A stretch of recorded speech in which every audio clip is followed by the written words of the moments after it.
Oh, I'm running late today.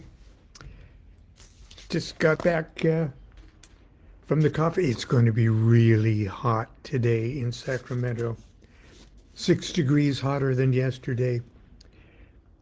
But I can't really complain that much because you don't need to hear me complain. Yesterday, we talked about the hexagram ritual and the pentagram ritual and the why and the wherefore of what's the difference and how it pentagram uh, is sort of based on the terrestrial flat earth kind of elemental fundamental stuff, but important nonetheless, and that the hexagram is more macrocosmic. Uh, Instead of being the magician being an ant on the surface of the earth, the magician is the sun itself.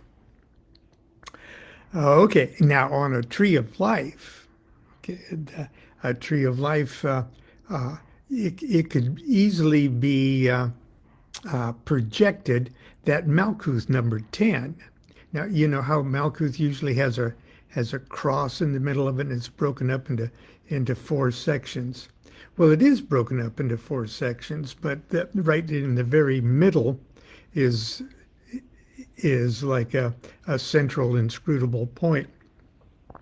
And it's associated with the pentagram, okay, or the microcosmic, in this case, the microcosmic world. So that would be like the world of the pentagram, number 10 on the tree of life.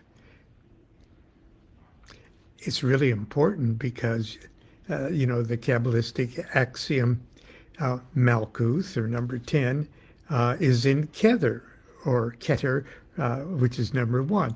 Malkuth is in Kether, as Keter is in Malkuth, only after a different manner. So that makes that number 10 special.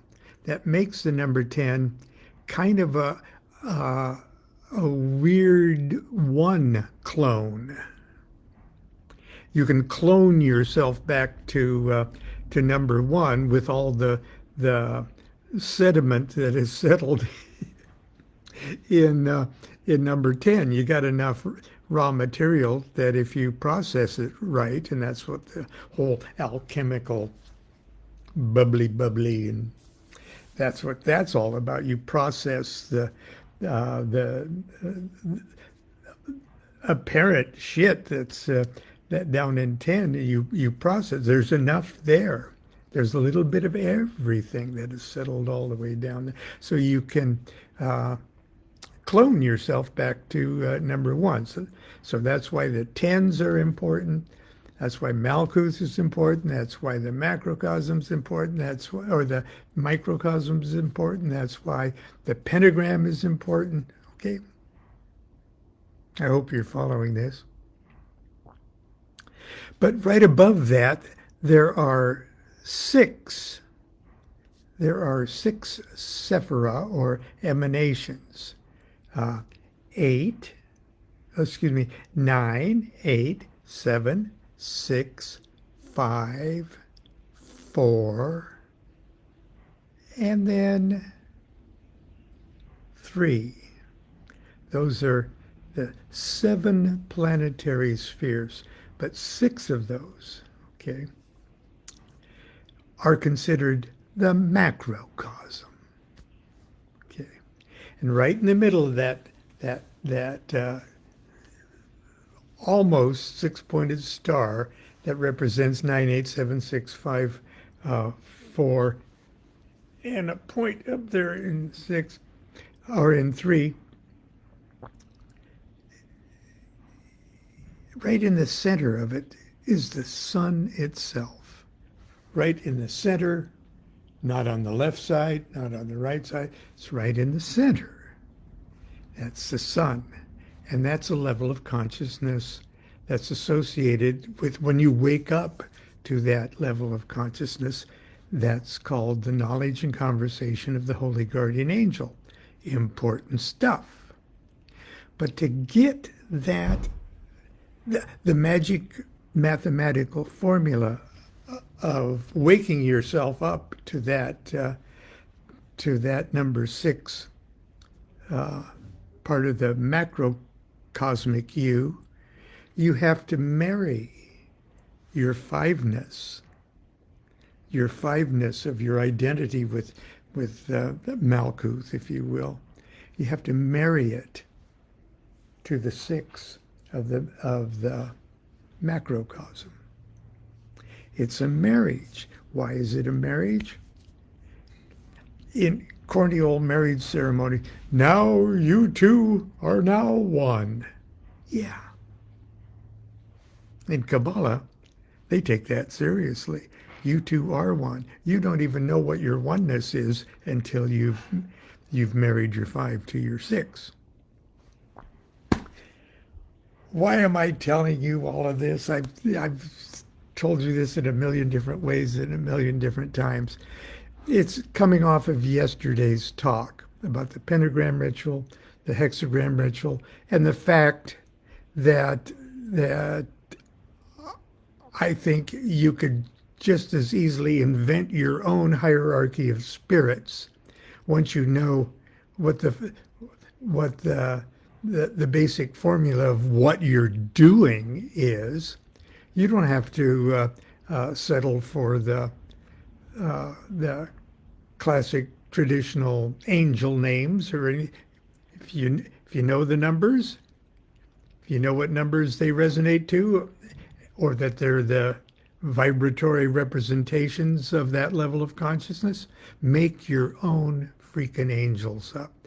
Make your own God names up. Make your archangel names up.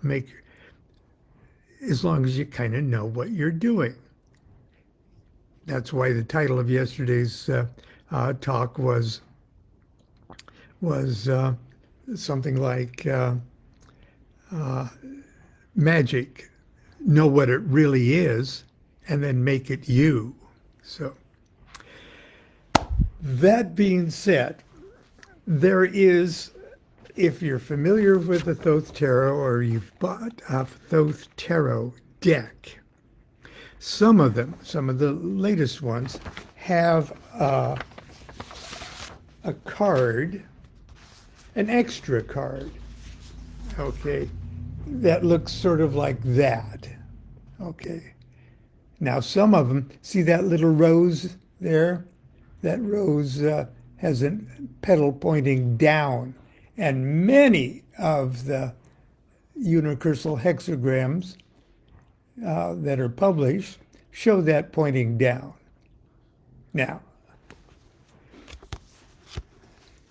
there comes a time when up and down, when there is no up or down. But I think Crowley intended it to have its petals going up like a upright, upward pointing pentagram. And in the newest edition of Understanding Aleister Crowley's Thoth Tarot, I say a few words about that card. Let me begin by saying unequivocally that the unicursal hexagram card is not one of the 78 cards of the Thoth Tarot. Crowley did not ask Harris to create an image to be included in her series of 78 tarot-themed paintings. It has no place in the traditional Kabbalistic or Thelemic magical sequence of tarot. And it is certainly not the Star of Bethlehem that the 3 Magi followed to the baby Jesus. Yes, there are people on the internet that tell you that's what it is. If Crowley had a grave, he'd be rolling over in it. As I explained in Chapter 14, commercially published tarot cards are usually printed from plates that render as 10 images per plate. There being 78 cards in a tarot deck, and in the space for 80 images. The publisher has the option to fill these spaces. Some publishers choose to paint 2 promotional or instructional cards, or in the case of several editions of the Thoth Tarot, 2 Harris prototype designs for the Magus card that Crowley rejected. That's another one. Somebody said, oh, the 3 Magus cards in the 80 card Thoth Tarot deck are the 3 wise men that visited baby Jesus.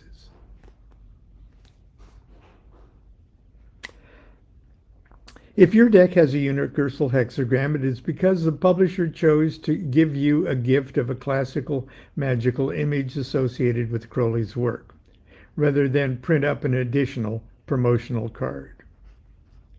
That being said, many tarot readers and enthusiasts I've met have been very creative with this extra cards. Some included in the shuffle as a landmark to where the deck will be cut. Others use it as a significator to represent themselves or the client they are reading for. Others, including myself, keep it safe as a replacement card in case during the course of my travels a card from my deck gets lost or damaged. The word unicursal is simply an adjective that describes a curve or surface that is closed and can be drawn with a single movement. The classical magical pentagram can be drawn without lifting the pen or pencil off the surface of the paper. That's a familiar example of a unicursal pentagram. Let's see here. In magic, the number 6 and the hexagram is associated with the macrocosm. This is what we talked about yesterday. The great world, the world of the divine, one's own holy guardian angel. The traditional hexagram symbol is simply a glyph of the sun in the center of 2 interlaced triangles with the planets of the ancients orbiting around it. It's as the 6 points. And then I've got a example of those 2. Now there's the unicursal hexagram there to the right. Okay. Now, Crowley didn't invent the unicursal hexagram. One can find the design on occult manuscripts from the Golden Dawn period back. Crowley's design, however, did tinker with a few elements of the original idea. The compressed and expanse of the widths of the line that optically suggests the entire device has been projected from the depth of an infinite vanishing point in the center, and the presence of a flower of 5 petals suggesting the macrocosmic hexagram's wedding to the microcosmic pentagram. So there's the union. There's the marriage of the 5 and the 6. The union of the 5 man to the 6 God is the essence of the great work. And I've got the wedding of the macrocosm and the microcosm. And in this case, see how I've drawn the star upside down to match the kind of the mismatched. Anyway.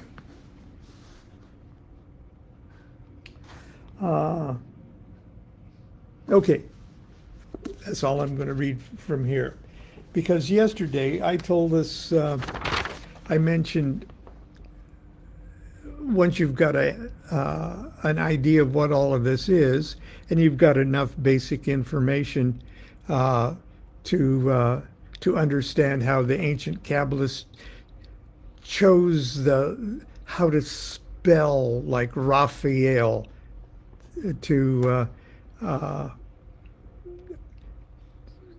to add to a harmonic number that was sacred to the east and to air and or whatever planetary sphere Raphael finds itself representing.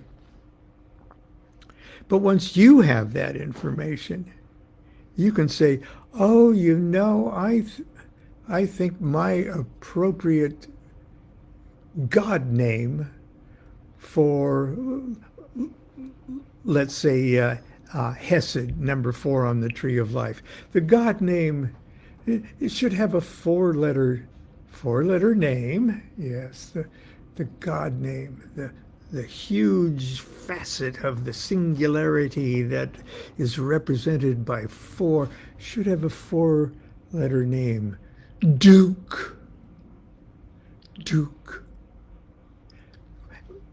But anyway, or what you figure out a 4-letter name that adds up to 4, or adds up to 16, or adds up to 36, or any of the harmonic numbers associated with 4. The prime, okay. Then make up the angel name, the archangel name, the spirit name. Okay, we talked about that yesterday. And we know that when we want to attune ourselves to the microcosm, we work with the various pentagram figures, the invoking or banishing of the fire, water, air, earth, and the 2 kinds of spirit. We work with them. We work with the 5. And when we have expanded our magical practice to start to deal with the planetary spheres of the macrocosm, we work with the hexagram.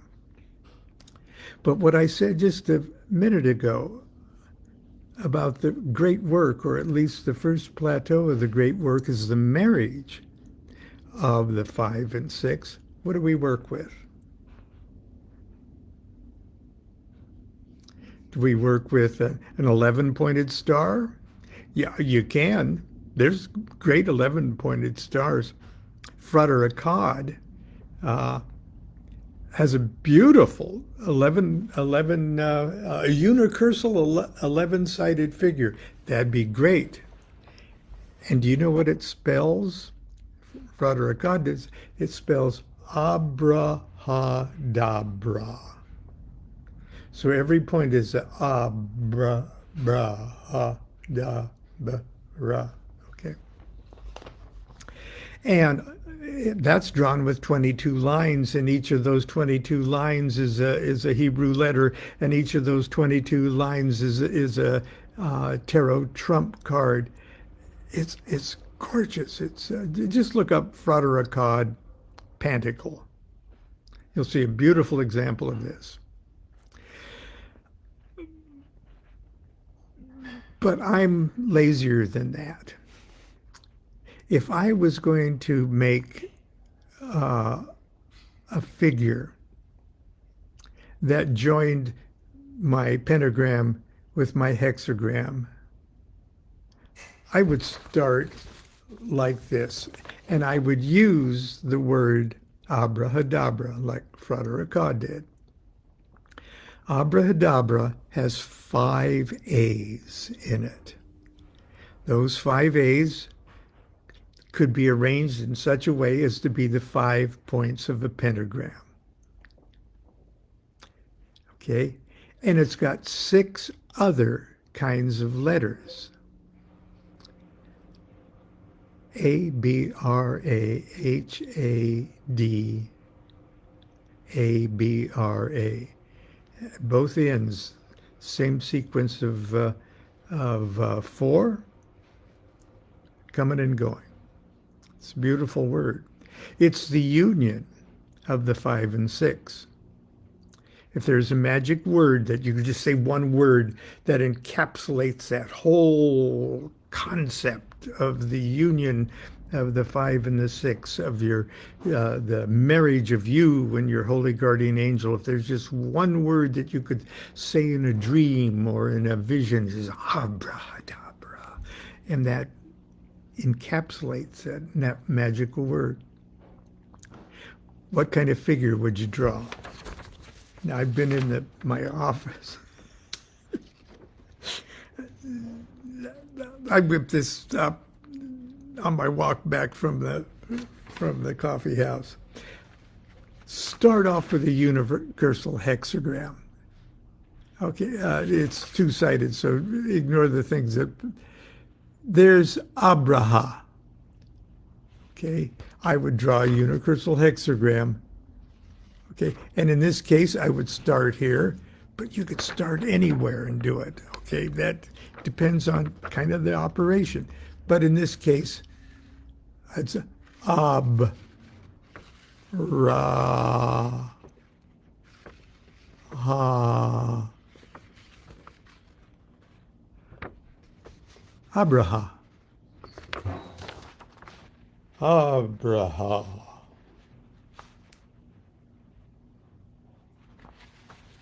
Feels kind of good. And that unicursal hexagram is not hard to remember how to draw. You just go up like you'd start a pentagram, and then just sort of take a little detour going down like Abraha.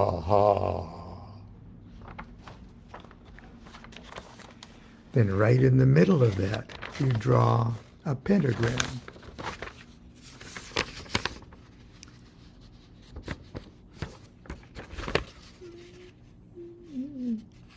Da, bra.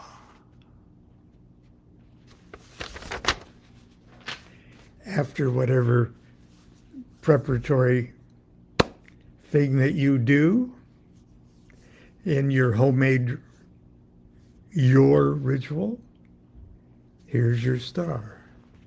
Abraha. Dabra.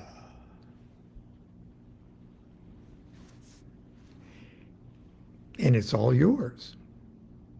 And if you kind of know what it is, it contains the power of your grasp of the marriage of the macrocosm and the microcosm, your grasp of your marriage to the holy guardian angel. Anyway, that's it for today. I'll see you tomorrow for Saturday morning cartoons. Until then, continue to be good to yourself and be good to each other. Do what thou wilt shall be the whole of the law. Love is the law. Love under will. Abraha.